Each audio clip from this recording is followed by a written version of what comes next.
சரி டாக்டர், என்னோட அடுத்த கேள்வி வந்து பாத்தீங்கன்னா, ஒரு நபருக்கு டாக்டர் ஸ்ட்ரோக் இருக்குன்னு எப்படி டாக்டர் முதலா நம்ம வந்து உறுதிப்படுத்திக் கொள்ளலாம்?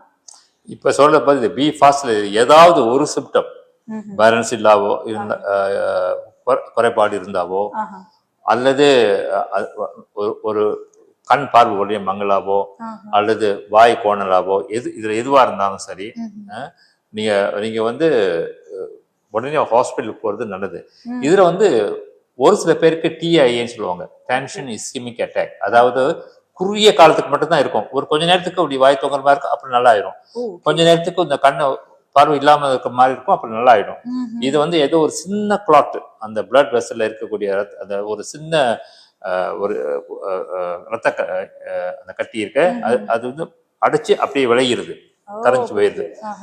அப்படி உள்ளவங்களுக்கு இன்னொரு ஸ்ட்ரோக் வரக்கூடிய வாய்ப்பு அந்த நெக்ஸ்ட் ஃபியூ டேஸ் ரொம்ப ரொம்ப ஹை.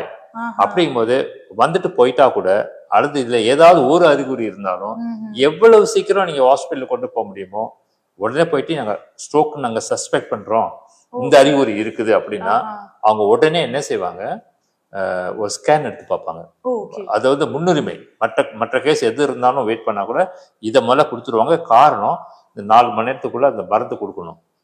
அதனால வந்து ஒரு ஒரு ஒரு எம்ஆர்ஐ ஸ்கேன் சொல்லுவோம்.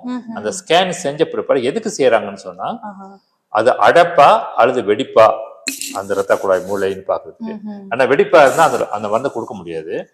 ஏன்னு கேட்டா இது வந்து அந்த அடப்பா இருந்துச்சுன்னா அதை கரைக்கிறதுக்குள்ள மருந்து கொடுப்போம் அந்த 4 ஹவர்ஸ்க்குள்ள. வெடிப்பா இருந்தா அந்த கரைக்கக்கூடிய மருந்து கொடுக்க கூடாது, கூட ரத்தம் வழியாகும். சரிங்களா? ஏன்னா ரத்தம் வந்து அது கொஞ்சம் தண்ணி பற்றாப்புல ஆக்கிற செய்யறதுனால அது உடனே செஞ்சு உடனே நல்லபடியா ஆக்கக்கூடிய வாய்ப்பு இருக்கு. அந்த டைமை நீங்க வந்து மிஸ் பண்ணிடக்கூடாது. அந்த 4 ஹவர்ஸ்க்குள்ள 4 ஹவர்ஸ் நீங்க ஸ்கேன்லாம் எடுத்து முடிக்கிறதுக்கு இப்ப பாத்தீங்கன்னா இப்ப பந்தாயின்னு வச்சுங்களேன், நீங்க ஒரு ஸ்ட்ரோக் அறிகுறின்னு சொன்னா, ஸ்ட்ரோக் அப்படின்னு சொன்னா எல்லாரையும் கிளியர் பண்ணிட்டு அவங்களுக்கு தான் முதல்ல ஸ்கேன் பண்ணிடுவாங்க.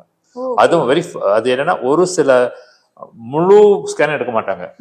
ஒரு முக்கியமா அந்த ஸ்ட்ரோக் இருக்கு, அந்த அடப்பா இத அல்லது வெடிப்பாங்கிறத மட்டும் பாக்குறதுக்கு ஒரு 15 மினிட்ஸ்க்குள்ள கண்டுபிடிச்சிருவாங்க. கண்டுபிடிச்சு உடனே அந்த மருந்து உடனே ஆரம்பிச்சிருவோம்.